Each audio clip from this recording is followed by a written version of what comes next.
드디어 이제 조소가 올라가죠. 그렇게 해서 다시 재건이 시작되는 그런 내용. 하나님이 역사하게 하옵소서. 모든 우리 인간들이, 우리 사람들이 할 수 없는 일, 그 위에 계신 하나님께서 이루어 주심을 우리는 알고 있습니다. 1절에서 17절까지 내용이 이제 상소를 올린 내용. 그래서 그것이 통과가 되죠. 5장 전체를 좀 잠깐 보면 유다 사람들에게 예언하였더니 5장 1절이죠. 학개와 스가랴 선지자는 대적들의 방해가 없음에도 불구하고 성전 건축을 중단하고 있는 유다 사람들을 향하여 하나님의 말씀을 선포합니다. 당시 유다 사람들의 생활이 굉장히 어려웠어요. 성전 건축이 그 바람에 미뤄지고 있어요. 학개 1장 2절에도 보면 만군의 야훼가 이같이 말하 이르노라 이 백성이 말하기를 여호와의 전을 건축할 시기가 이르지 아니하였다 했다. 좋은 집에 살고 있으면서 하나님의 성전 건축하는 일을 미루고 있는 겁니다. 학개 1장 4절에도 이 성전이 황폐하였거늘 너희가 이때에 편벽한 집에 거주하는 것이 옳으냐. 좋은 집에서 너희는 살면서 하나님 성전은 이렇게 중단된 채로 이렇게 놔두느냐. 학개가 아주 미치죠. 자기 집을 짓기에 급합니다. 학개 1장 9절에도 보면 내 집은 황폐하였을 때 너희 각각 자기 집을 짓기 위하여 빨랐습니다. 성전 건축을 미루고 있는 이스라엘 백성에게 임한 저주가 있었습니다. 학개 1장 6절에도 너희가 많이 뿌릴지라도 수확이 적으면 먹을지라도 배부르지 못하며 마실지라도 흡족하지 못하며 입어도 따뜻하지 못하며 일꾼이 삭슬 받아도 그것을 구멍 뚫어진 전대에 넣어 미린다. 그 외에도 학개 1장 9절에서 11절 학개는 계속 중단된 성전에 대해서 안타까워하며 이스라엘 백성들에게 다시 지어라 라고 계속 외치죠. 11절에 보면 하나님의 도구로 쓰임받는 사람들, 종에 대해서 이야기합니다. 그들이 우리에게 대답하여 이르기를 우리는 천지의 하나님의 종이라 예전에 건축되었던 성전을 우리가 다시 건축하노라. 이는 본래 이스라엘의 큰 왕, 고레스 왕이 칙령을 얘기한 거죠. 종은 건축을 완공한 것이었으나 12절에 우리 조상들이 하늘에 계신 하나님을 노엽게 함으로 하나님이 그들을 갈대아 사람 바빌론 왕 느부갓네살의 손에 넘기심에 그가 이 성전을 이 백성을 사로잡아 바빌론으로 옮겼더니 라고 쭉 이야기를 합니다. 모세도 민수기 22장 7, 8절에 아브라함 창세기 26장 24절에 하나님이 내 종이라고 하는 사람들에 대한 것이 나오죠. 갈렙 민수기 14장 24절에 다윗 사무엘하 3장 18절 7장 8절 열왕기상 11장 32절 욥 내 종 욥기 1장 8절 야곱 이사야 44장 21절 신약에는 예수 그리스도의 종 즉 주의 종을 말합니다. 로마서 1장 1절 예수 그리스도의 종된 바울 빌립보서 1장 1절 그리스도 예수의 종 바울과 디모데 야고보서 1장 1절 주 예수 그리스도의 종 야고보 베드로후서 1장 1절 예수 그리스도의 종이며 사도된 시몬 베드로 유다서 1장 1절 예수 그리스도의 종 하나님을 노엽게 했다. 12절에 그러죠. 이스라엘 멸망하게 된 이유는 우상숭배죠. 노엽게 했기 때문이다. 그 이런 우상숭배입니다. 신명기 9장 8절 호렙산에서 너희가 야훼를 경노하게 하였으므로 이외에 열왕기하 17장 11절 에레미야 32장 29절 원망 야훼를 시험하고 탐욕을 부립니다. 신명기 9장 20절 너희가 다베라와 마사와 기브롯 하닷다와에서도 야훼를 경노케 하였다. 하나님을 노하시게 했을 때 이런 그 벌이 임하죠. 히브리서 3장 16절에도 듣고 경노하심에 하던 자가 누구냐 모세를 따라 애굽에서 나온 모든 사람이 아니냐. 이스라엘 백성들이 하나님을 경노하게 한 내용들이죠. 이제 다시 성전이 지어지는 상소를 올리는 내용 이루어지는 일들입니다. 페르시아 제국 초대왕 때 고레스죠. 주전 538년에 이스라엘의 회복과 관련된 하나님의 칙령을 공포했습니다. 그 주된 내용은 포로민인 유대인들을 고국으로 돌아가게 해서 예루살렘을 재건하도록 허락된 사실이었죠. 그는 이 일을 책임질 사람 첫 번째 유대 총독을 다윗 왕가의 후손인 세스바살로 임명을 합니다. 그렇게 해서 세스바살은 약 42,360명의 귀환자들을 이끌고 예루살렘으로 돌아오죠. 예루살렘으로 귀환한 세스바살과 유대인들이 가장 우선적으로 시작한 일은 성전 건축이죠. 그러나 이 일은 여러 가지 원인으로 인해서 중단되는데 그것이 바로 앞장 4장에 나타난 그곳에 거주하고 있던 사람들을 성전 재건에 참여하지 못하게 한 것에 대해서 앙심을 먹고 아닥사스다 왕에게 지금으로 보면 상소를 올립니다. 예루살렘으로 귀환된 세수마살과 유대인들이 가장 우선적으로 시작한 일은 성전 건축이었는데 여러 가지 원인으로 중단이 됩니다. 첫째 원인은 내부적인 것, 총독 세수바살이 반강제적인 방법으로 귀환자들을 지방으로 분산시킨 것에 대한 불만과 반발, 내부적인 반발이 있었습니다. 두 번째 원인은 소수 인원으로 공사를 강행하면서 주변 종족에 대한 경계도 같이 해야 하는 어려움 때문이었다. 참여시키지 않으려고 한 것에서 반발이 일어난 거죠. 그리고 또 하나의 이유는 경제적인 문제, 적재는 아주 대단한 중요한 일이죠. 학계서에 따르면 당시 귀환자들은 흉작으로 인해서 양식이나 의복을 구하는 일조차 어려웠다라고 증거되어 있습니다. 학계서 1장 6절에서 9절, 11장 2절, 그리고 16절에서 17절에도 증거합니다. 학계가 주로 중단된 것에 대한 그 아주 고발을 대단하게 했기 때문에 중점적으로 학계서에서 말씀하고 있습니다. 그러나 성전 공사를 중단한 가장 주된 이유는 따로 있었다. 그것은 주변 종족들 때문이었습니다. 그들은 유대 땅에 계속 살아왔던 사마리아인 등으로 유대인의 귀환과 성전 건축을 원하지 않고 그래서 방해를 합니다. 그들은 아주 다양한 방법으로 건축을 방해하죠. 에스라 4장에 그 내용이 세세히 기록되어 있었습니다. 첫째는 직접적인 방해, 군사적인 위협 등을 비롯해서 유다 백성들로 하여금 겁을 먹고 건축 현장에 나가지 못하게 만드는 방해가 있었고, 두 번째는 간접적인 방해로 지방이나 중앙관리들에게 뇌물을 바치는 등의 로비를 통해서 방해를 하고, 세 번째는 사법적인 방해였죠. 성전이 건축되면 세금을 바치지 않을 것이라고 페르시아 왕에게, 아닥사스다 왕에게 귀한 자들을 고소하는 사건, 이것이 통과되는 바람에 중단이 되죠. 다섯 번째는 행정적인 측면에서 7절에서 16절에 보면 방해를 했죠. 이런 다양한 방법으로 성전 건축을 방해한 것들은 고레스의 시대부터 다리오 주립 때까지 길고 긴 세월 동안 끈질기게 방해한 부분이 4장 5절에 증거합니다. 결국 이런 다양하고 끈질긴 방해로 인해서 성전 공사는 중단되죠. 그리고 20년의 세월이 훌쩍 지나갑니다. 20여 년의 세월입니다. 이렇게 하나님의 일에는 항상 방해가 따르죠. 그러나 하나님의 자녀들, 주의 성도들은 주님의 일을 하려 할 때 어려움 없이 되는 일은 거의 없습니다. 어떤 섬기던 부교육자가 이런 이야기를 하더랍니다. 그 대학 시절 SFC 대학생 여름 수련회를 할 때 거의 매번 비가 왔다고 그래요. 주로 산에서 야외 집회를 했기 때문에 비로 여러 가지 어려움과 불편이 있었겠죠. 그런데 그 길을 몇 번 반복하다 보니까 그 다음부터는 비가 오지 않으면 이상하게 여겨지더랍니다. 그와 마찬가지로 하나님의 일을 할 때 혹은 성도의 삶에 있어서 장애물이 없거나 방해가 없으면 오히려 좀 불안해지는 그런 경향들을 갖고 있다고 그러죠. 물론 모든 것이 잘 되는 것이 은혜이긴 한데 안타깝게도 대부분의 경우 어려움이 있고 전에 없었던 크고 작은 일들이 다시 새롭게 생기기도 하죠. 이러한 어려움이나 방해는 오히려 더 기도하게 만들고, 우리 지금 이 코로나 시대처럼 하나님을 더 의지하게 만들고, 우리의 힘이 정말 말도 안 되는 미약한 것이구나, 이런 것을 또 깨닫게 되는 은혜가 있기도 합니다.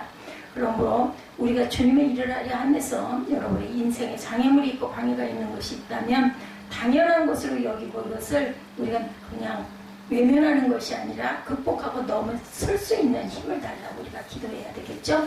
죽을 각오로 임합니다. 바벨론 포로로 끌려갔던 이스라엘 백성의 후손들이 7,000년 만에 돌아온 일과 돌아온 자들이 귀환하에 행한 일들을 기록하고 있는 에스라서 내용 안에는 주전 537년 1차 포로 귀환, 주전 458년 2차 포로 귀환, 느헤미야에 의한 제3차 포로의 귀환 작전에 있었던 성벽 공사 등을 기록하고 있는데, 이러한 에스라서 1장부터 6장까지의 내용은 1차 귀환한 사람들이 성전 공사를 시작해서 완공하기까지의 기록입니다. 그 가운데 오늘 본문 5장의 내용은 다음과 같죠. 주전 536년 사마리아인들의 방해로 성전 공사가 중단된 후 약 16년 만인 주전 520년경에 공사가 다시 재건된 사실을 기록하고 있습니다. 근데 공사의 시작은 유대인들로부터였지만 공사가 진척되고 마무리되는 데는 전혀 뜻밖의 요소가 작용했음을 5장의 내용에 나타나 있습니다. 그 뜻밖의 요소가 무엇인가? 처음으로 귀환한 사람들이 의욕적으로 시작한 성전 공사가 20여 년째 중단된 것을 다시 시작하도록 독려한 사람은 선지자 학개와 스가랴였습니다. 학개와 스가랴는 사마리아인들의 반대에 기가 꺾여 의욕을 잃고 건축을 그만둔 유대인들에게 열정을 불어넣죠. 두 사람은 먼저 사마리아인들의 방해로 인해서 성전을 건축하지 못하고 있다는 겉으로 드러난 이유보다는 하나님에 대한 불신, 이 공사 중단의 직접적인 게 중요한 건 어디에나 믿음이 부족하면 이렇게 흔들리게 되고, 그저 여기가 좁사오니 내 집도 지어야 되고 먹고도 살아야 되고 먹을 것도 없고 흉작이고 뭐 이러기 얼마나 어려움이 많았겠습니까? 이런 것들로 인해서 결국은 슬그머니 주저앉게 되는 거죠. 성전을 건축하는 일, 하나님께서 기뻐하는 일이고 이스라엘의 자존심과 영광을 회복하는 출발점이 된다는 것을 계속 강조한 게 바로 학개와 스가랴 선지자였습니다. 성전 건축을 포기한 지금은 큰 어려움도 없고 원수도 없고 방해나 장애물도 없이 편하지만 참 평안이 아니고 진정한 만족이 아니라는 것을 외쳤던 거죠. 지금은 문제가 없고 원수가 없고 평안하다고 해서 그것이 하나님이 기뻐하시는 삶이라든지 잘 살고 있는 것은 결코 아니다라는 것을 강조해서 영적으로 깨어라 하고 외쳤던 거죠. 그래서 두 선지자는 유대인들에게 성전 건축은 하나님께서 가장 원하시는 일이고 하나님께서 가장 기뻐하시는 일이며 무엇보다 예배 공동체인 우리 자신에게 가장 필요한 일이다. 이것을 강조하면서 만약 성전이 세워지면 그 성전으로 인해서 우리에게 어떤 일이 벌어질 것인지에 대한 기대와 소망을 갖게 만듭니다. 이러한 두 선지자의 외침이 잠들어있던 유대인들을 깨웠어요. 예. 그래서 그들은 성전 건축을 미룬 것을 어리석은 깨달음을 깨닫고 성전과 예배를 통하여 주실 하나님의 은혜와 복을 소망하고, 예, 또한 그 누리지 못한 것에 대한 후회와 회한을 가지고 하나님 그 말씀에 대한 불신을 회개하면서 20여 년 내려놓았던 건축의 연장을 다시 들고 일어났다는 거죠. 그래서 예상했던 대로 주변 종족들의 방해가 다시 시작이 됩니다. 3절부터 5절에 보면 성전 공사 재개 소식을 들은 페르시아의 유브라데강 서부지역 총독인 다뜨네가 이 공사를 원천적으로 중지시키기 위해서 페르시아 왕 다리오에게 상소를 올린 뒤 그 다음에 오기까지 공사의 진척을 지켜보고 있다는 내용이 기록되어 있었죠. 아까 우리 읽었던 것처럼 이스라엘 백성들이 성전을 중심으로 예배와 믿음으로 하나 돼서 그 전보다 더 크고 강한 힘과 영향력을 발휘하게 된 것을 염려하죠. 그러나 그보다 더 큰 반대의 이유는 영적인 것에 있습니다. 예루살렘의 성전 세워지고 예배가 회복되는 것을 사단이 가만둘 리가 없어요. 어저께 그 통화하는 내용 중에 예지에 대한 부분, 정신적인 부분이 굉장히 큰 것 같다. 스트레스가 굉장히 높게 나와 있다고. 학교에 대한 내려놓지 못함, 그리고 내가 꼭 수시에 붙어야 되는 그런 부분에 대한 것들을 내려놓지 못하니까 스트레스가 크고 그것으로 인해서 불안하다 보니까 이런 증상은 계속 반복적으로 일어나는 거죠. 아이가 다 모든 걸 비우고 병치료에만 집중을 했다면 어쩌면 지금쯤은 많이 호전되어 있을 수도 있는 건데 그렇지 못하니 그건 또 본인이 택한 길이니 뭐 어쩔 수가 없죠. 죽기 살기로 가야 되는 거고 16일이 뭐 며칠 남질 않았으니까 그때까지의 그 출결이 다 들어간다고 합니다. 처음에는 1학기만 끝내면 된다 했는데 그러다 보니까 애가 또 그걸로 인해서 더 저렇게 힘이 들어가는 거. 그래서 영적으로 하나님을 의지하고 내가 할 수 있는 게 아니라 하나님께서 하신다라는 그런 의지를 가지고 그 마음을 소망을 두고 가야 될 것이다라는 이야기를 어제 1시간 정도 이상 나중에 피곤해가지고 하다가 제가 중단을 했습니다. 그게 말로 하는 거랑 카톡으로 그 일일이 치는 거랑 보통 어려운 일이 아니에요. 이렇게 성전공사 재개와 그에 대한 반대운동을 기록하기 위해 오는 본문이 5장이 특히 우리가 함께 읽은 6절부터 17절까지는 유브라데강 서부지역을 통치하고 있는 총독 다뜨네가 올린 상소문이 거의 전문을 그대로 옮겨놓은 곳입니다. 예루살렘의 성전이 건축되는 것을 못마땅하게 여긴 다뜨네는 그것을 중지시키되 즉흥적으로 감정적으로 일시적으로 하기보다는 치밀하고 확실하게 처리하려고 했어요. 예, 그는 신중한 사람이고 심지가 굳은 사람이었음을 우리가 알게 됩니다. 따라서 그가 다리오 왕이 걸린 상소의 의도는 말씀드린 대로 성전공사를 원천적으로 중지시키고자 하는 것. 예, 이런 의도로 왕이 걸린 상소문이 결국 어떤 결과를 낳았어요? 예, 그가 올린 상소문은 그의 의도는 정반대의 결과. 그것을 이제 그 옛날 기록에서 찾아내죠. 그 결과는 지난 20여 년 이스라엘이 해결하고자 힘써왔던 문제들이었는데 바로 그것을 한꺼번에 해결하는 계기가 다리오 왕을 통해서 이루어집니다. 그가 왕이 걸린 상소문의 내용을 한번 다시 살펴보면 첫 번째 원수가 이스라엘의 신앙과 입장을 대변해 줍니다. 포로에서 귀환한 유다 사람들이 왜 성전을 건축하려고 했는지 그 속마음 진심을 외부인들은 잘 이해하지를 못해요. 반역을 일으키려고 조공을 내지 않으려고 그러니까 이런 식으로 생각을 했던 거죠. 다뜨니의 상소문 속에 유다 백성의 진심이 기록되죠. 다뜨니가 기록하고 있는 성전 재건에 관한 유다 백성의 중심은 두 가지. 하나는 유다 사람들이 하나님을 향하여 어떤 신앙 고백을 했느냐는 것이었죠. 11절에 우리는 천지의 하나님의 종이라는 말씀은 하나님만이 온 세상에 창조주시고 유일한 신이라는 고백이었습니다. 그 외에 다른 신은 신이랄 수도 없고 가짜고 헛된 것이다 이렇게 고백을 하죠. 11절에. 그리고 자신들은 하나님의 종이라는 분명한 인식에 들어있었습니다. 이스라엘 백성 중 어느 누가 페르시아 황제에게나 국가의 지도자들에게 하나님에 대한 자신의 신앙 고백을 이와 같이 대단하게 공적으로 표현할 수 있었겠느냐는 거죠. 그런 자리를 얻기도 힘들지만 공식적으로 신앙을 표현하기도 쉽지 않은 상황이었어요. 왜냐하면 자신이 내가 왕이고 내가 하나님이다. 나에게 경배해라. 이랬었던 거죠. 그 시대가 그랬습니다. 예. 그런데 원수하고의 상소문을 통해서 유대인들의 신앙 고백이 황제에게 전해지고 대외적으로 공포가 됩니다. 놀라울 정도로. 상소문에 드러난 두 번째 이스라엘 백성의 진심은 성전이 왜 무너졌으며 왜 다시 세우려고 하는지에 대한 것들을 누가 적군이 알려준 꼴이 됩니다. 귀하는 유대인들은 성전이 무너진 이유와 자신들의 포로로 끌려간 이유를 우리 조상들이 하늘에 계신 하나님을 노엽게 했다. 12절에 이렇게 증거하죠.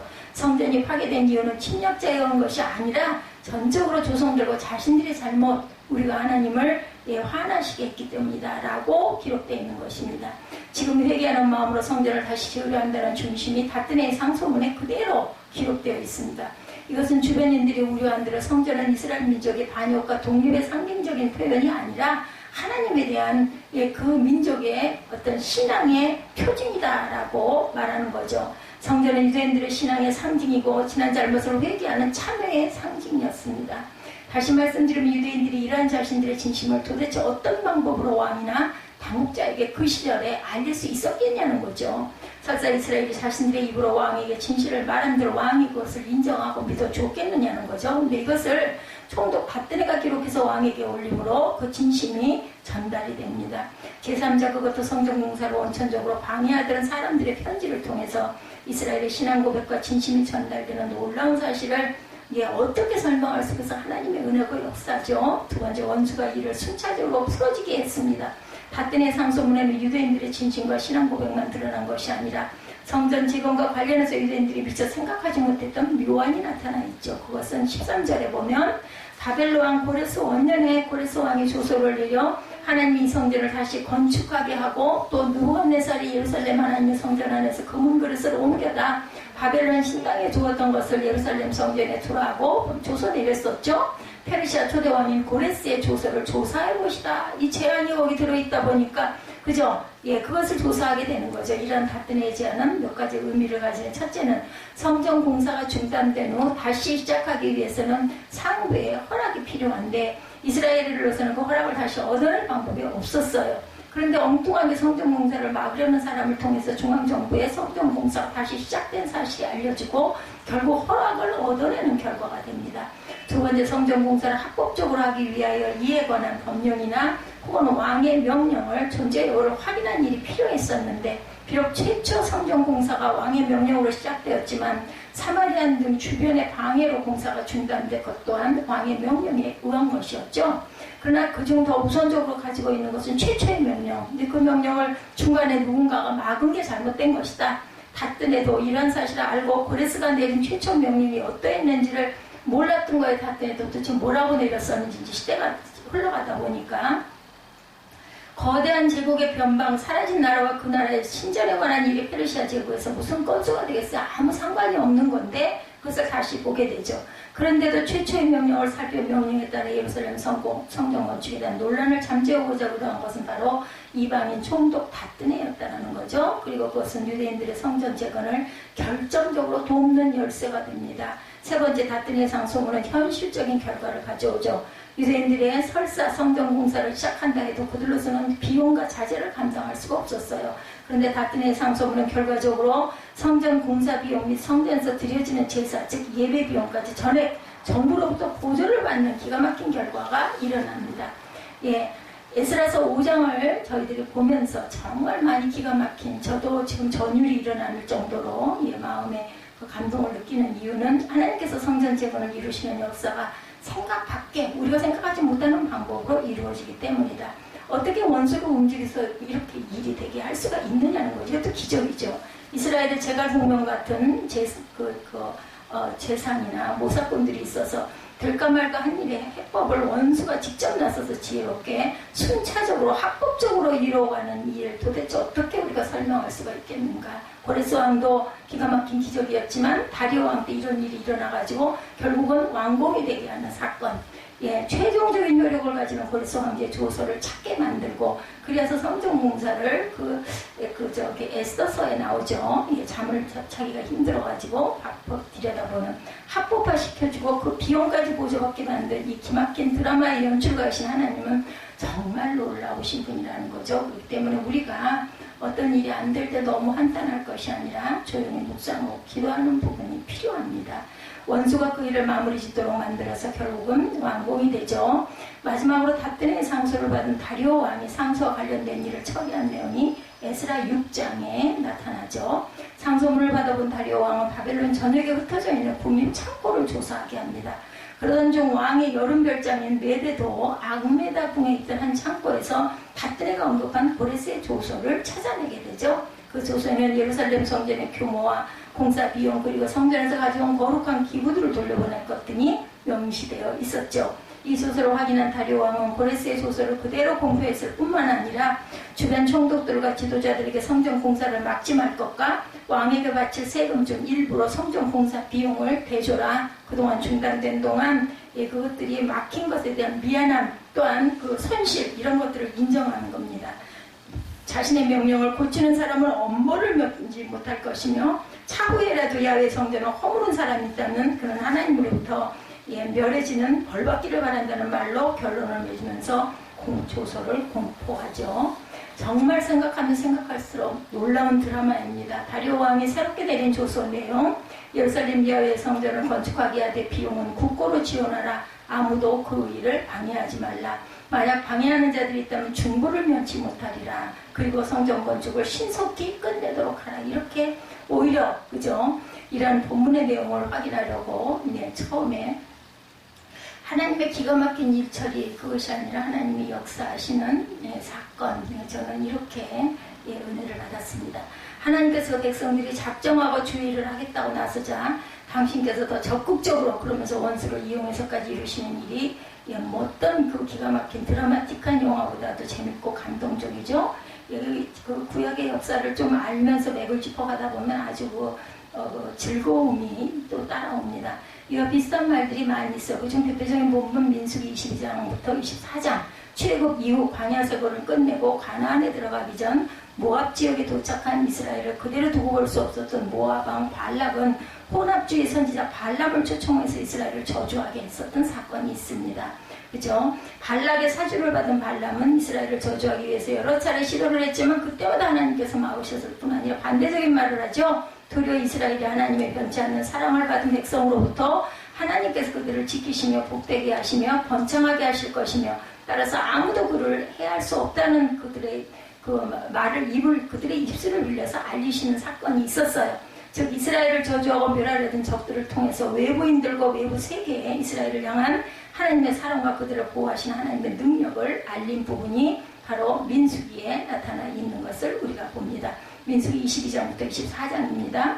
이스라엘이 아무것도 모르는 가운데 자신들을 저주하고 멸하려던 원수를 통해서 이렇게 그들이 하나님의 놀라운 사랑을 받고 있는 백성이라는 것을 알려줬고, 여리고성 라합의 교회까지 들어가는 그러한 일들 아마 기억나실 겁니다.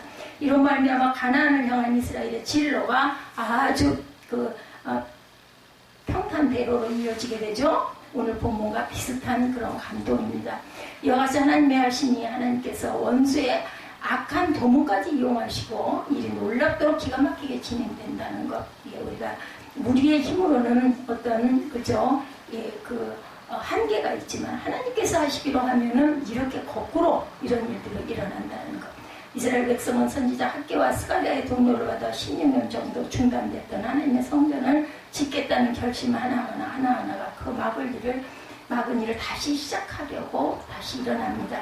어디서부터 무엇 때문에 어떻게 문제를 풀어가야 할지 묘안을 찾지 못하고 있었던 것인데, 이것이 바로 다뜨네를 통해서 풀리죠.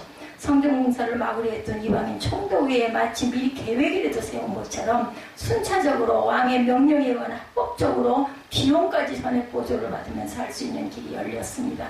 하나님이 하시는 놀라운 일입니다. 하나님께서는 우리가 필요한 것을 다 알고 계세요. 이러므로 저와 여러분도 하나님으로 하여금 일하게 만드시기 바랍니다. 하나님을 움직이는 성도들이 되시기 바랍니다. 혹시 기도하면서도 아직 시작하지 못하고 망설이고 있는 일은 없는가? 시작했다가 포기한 일은 없는가?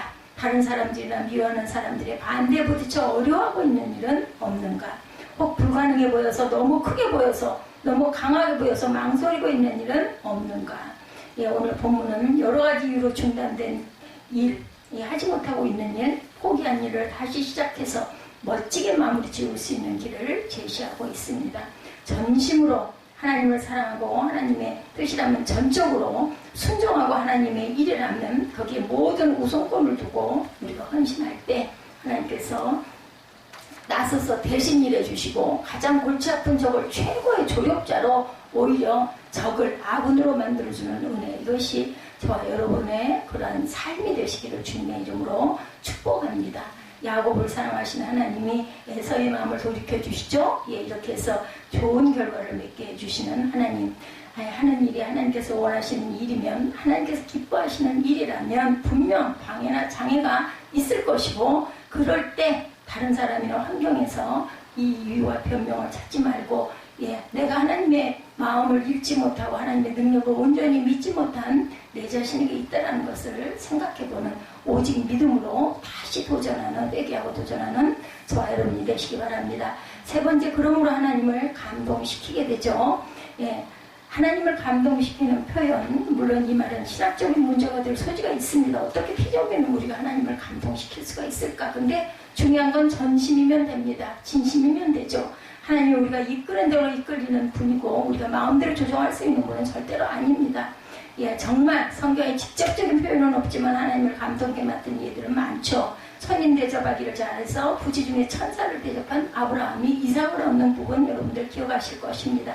히브리서 13장 2절에 나타나자 하나님께서 아브라함의 대접에 감동하셔서 아들을 약속하시고 조카의 유용을 미리, 그죠? 예, 알려주시죠. 예, 사렙다의 어느 과부는 자신과 아들의 생명까지도 같은 가루 한 콤과 약간의 기름을 주의 종 엘리야를 섬기는 일에 들임으로 하나님을 감동시켜서 계속 기름통에서 기름이 끊이지 않는 사건도 일어나죠. 무엇을 구출하게 되죠? 예, 그것을 알게 해주셔가지고 아브라함이 주의 종 엘리야를 섬기는 일에 들임으로 하나님을 감동시킨 결과 엄청난 복을 받죠. 다스데 왕의 이름 모를 소년은 작은 도시락으로 예수님을 감동시켜서 오병이어의 기적이 일어나게 합니다. 고넬료는 이방이면서도 경건해서 온 지방과 더불어 하나님을 경외하고 백성을 많이 구제하고 하나님께 항상 기도함으로 하나님의 감동으로 환상을 보게 하고, 사도 베드로가 이방인의 집에 직접 찾아가가지고 은혜를 주고 그리고 세례를 베푸는, 이렇게 성령 세례를 받게 되는 그런 사건도 있었습니다. 그리스도의 복음을 듣는 특별한 은혜, 사도행전 10장이죠. 이렇게 우리 주님은 성도의 믿음의 결단과 아름다운 헌신에 감동하시는 분이다. 작은 소자에게 물 한 잔 대접하는 것이 바로 내게 하는 것이다. 마가복음 9장 41절에도 이렇게 말씀합니다. 저와 여러분의 믿음과 헌신과 사랑과 충성에 얼마든지 감동하실 수 있다는 것을 기억하시고 그 하나님을 감동시키시는 저와 여러분의 믿음들이 되시기를 주님의 이름으로 축복합니다. 예, 오늘 보면 이스라엘 사람들처럼 힘들고 어렵고 고단하고 불안한 환경 속에서 주님의 일에 우선권을 두시고 그 일에 헌신하시기 바랍니다. 먼저 그 일에 헌신할 때 하나님께서 놀라운 응답으로 우리의 맺힌 고리를 풀어주십니다. 우리 평생 풀지 못했던 문제, 저와 여러분이 가져올 수 없는 죄와 그리고 여러분이 보장할 수 없는 미래의 복과 은혜까지 하나님께서는 넘치도록 주시기 위해서 손 벌리고 준비하고 계시다라는 것, 하나님을 감동케 하시고 하나님 여러분의 삶의 현장에 발벗게 나서가며 하나님께서 대신 일하게 하셨을 때 우리의 모든 것들이, 모든 문제가 아름다운 열매를 맺게 된다라는 그런 그 감동이 에스라 5장을 통해서 느껴가게 됩니다. 이렇게 순차적으로 앞부터 천천히 이렇게 쭉 가다 보면 어느 장에서는 밍밍하지만 어느 장에서는 그것으로 인한 배가 된 감동으로 우리가 또 힘이 나고 소망을 갖게 되고 하루가 아주 밝게 시작되는 역사가 임하게 된다는 것을 잊지 않는 저와 여러분 되시기를 주님의 이름으로 축복합니다.